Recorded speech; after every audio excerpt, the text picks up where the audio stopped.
বন্ধুরা, এবছর যেমন বর্ষা প্রবল, তেমনি এই আগস্ট মাসের শেষের দিকে রোদও প্রবল।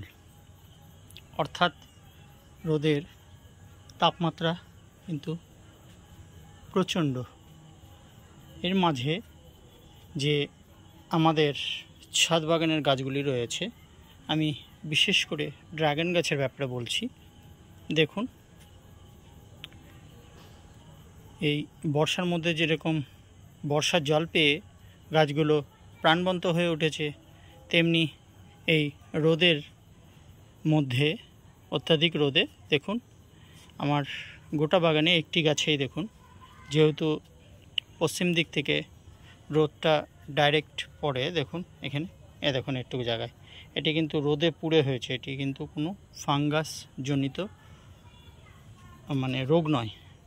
এটি আমি যদি পরিচর্যা না করে এইভাবেই রেখে দিই, দেখুন গাছে কিন্তু ফুল ফল রয়েছে। দেখুন ভেতরে যেহেতু বৃষ্টি হচ্ছে, বৃষ্টির পরপরই ফুল ফল থাকে। দেখুন আজ আমার বাগানে অনেকই ফুল ফুটবে।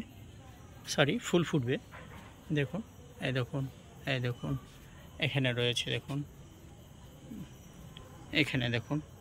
এভাবে চারিদিক জুড়েই স্বল্প হলেও বেশ ভালো পরিমাণই রয়েছে আমার ছাদ বাগানে ফুল এবং কাঁচা ফল, পাকা ফল। এই দেখুন, এটি দেখুন একবারে বাইরে। এই দেখুন এখানে দেখুন, এই দেখুন, এবং কিছু ভেতরেও রয়েছে। দেখুন,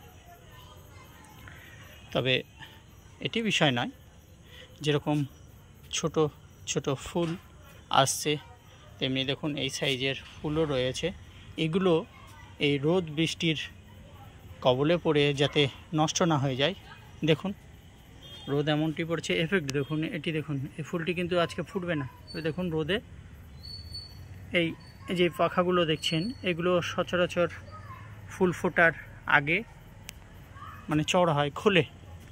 এটি দেখুন পুরো রোদে হয়েছে, তাই যাতে এই ফুলটি ঝরে না যায় এবং যে ছোটোখাটো ফুলগুলো রয়েছে সেগুলোও যাতে গাছে টিকে থাকে, তার জন্য কি ব্যবস্থা গ্রহণ করব চলুন তাহলে জেনে নিই। নমস্কার বন্ধুরা, আমি অমিত, আর আপনারা দেখছেন আপনাদের প্রিয় চ্যানেল বিশ্বাস গার্ডেন। চলুন শুরু করি আজকের প্রতিবেদন। দেখুন, জানেন কন্টিনিউ বর্ষার পর যে একটু শুকনো আবহাওয়া দেবে, তখনই কিন্তু গাছে ফাঙ্গাসের আক্রমণ হবে। বর্ষাকাল যেরকম ড্রাগন গাছের পক্ষে আনন্দের, তেমনি বেশি বর্ষাও কিন্তু ভালো নয়। অর্থাৎ ড্রাগন গাছে প্রচুর পরিমাণে ফাঙ্গাস দেখা দেবে। আমার গাছগুলি দেখুন, দেখুন আপনাদের ভালো করে দেখায়, একটি নয়। এই জায়গাটা শুধু রোদের জন্য হয়েছে, তাও বেশ কয়েকদিন রোদের অন্তরালে, এবং বৃষ্টি যেহেতু হয়েছে দেখুন ঠিক হয়ে গিয়েছে। এই দেখুন আপনাদের সব গাছগুলি দেখায়, শুধু একটা দুটি গাছ নয়। দেখুন কোনো গাছে সেভাবে এফেক্ট পড়েনি। এই দেখুন এখানে ফুল ফল রয়েছে। এই দেখুন কিছু নতুন গাছে গ্রোথও রয়েছে, কেননা সব গাছ আমি একসাথে লাগাইনি। তাই আপনাদের কিন্তু অবশ্যই ফাঙ্গিসাইড ইউজ করতে হবে।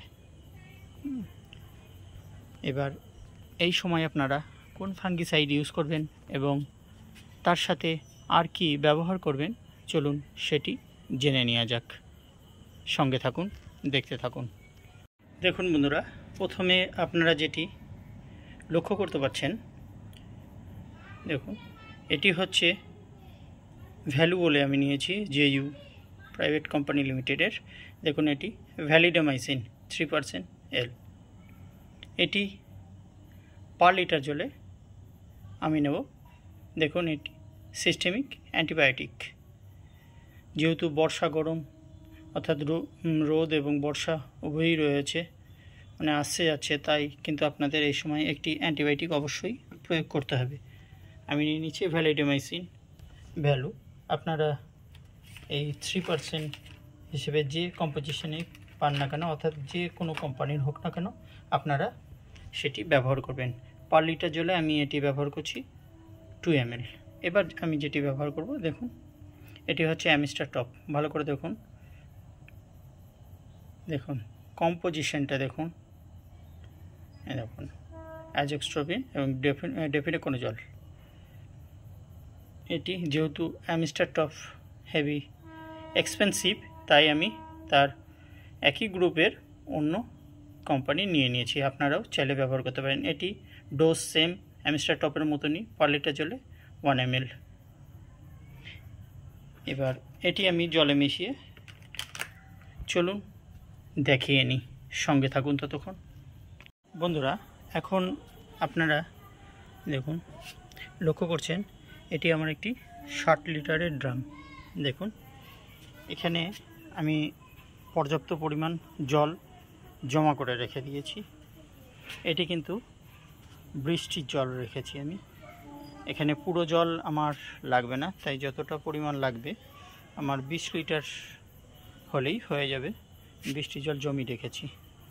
আপনারা যদি পারেন রেখে দেবেন, কেননা দেখুন রোদের মাঝে যদি বৃষ্টির জল পাই সেটি ড্রাগন গাছের পক্ষে কিন্তু আরও ভালো, এবং আমার মনে হয়, আমার মতে আপনাদের ফুল ফল আসতেও সহায়তা করবে। অর্থাৎ বৃষ্টি না থাকলেও গাছকে বৃষ্টির ছোঁয়া দেওয়া। তাই আমি এগুলো রেখে দিই, তবে বেশি দিন রাখি না, কেননা যদি বেশি দিন এই জলটি রেখে দেন তাহলে মশা মাছির উপদ্রব হতে পারে। তাই আপনারা জলটি স্টোর করে, আর যদি রাখেন সেটিকে ঢেকে রাখতে পারেন, খোলা অবস্থায় রেখে দিলে সেখান থেকে মশা মাছির উৎপাতও হবে। তাই রেখে আপনারা জল জমায়েত করে সেটিকে কিন্তু গাছে ব্যবহার করতে পারেন, তাতে কিন্তু খুব ভালো কাজ হবে। আমি এটি ব্যবহার করে আশা করছি ভালোই উপকারে লাগছে, সেটি তো দেখতে পাচ্ছি। এখন আপনাদের কেমন হয় সেটি আপনারা যদি এই ব্যবস্থা গ্রহণ করে থাকেন তাহলে সেটি কমেন্টের মাধ্যমে অবশ্যই আমাকে জানাবেন।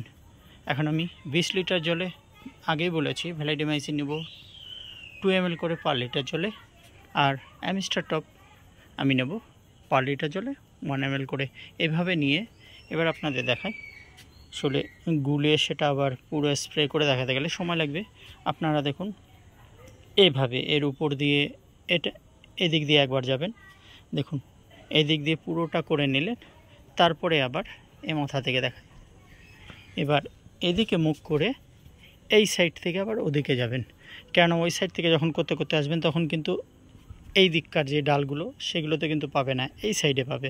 তাই এখান থেকে এই হলে এইভাবে আপনাদের পুরো গাছগুলো উপর নিচ করে, এমনকি এই ভেতরের এইগুলোও কিন্তু আপনাদের ভালো করে ভিজিয়ে দিতে হবে।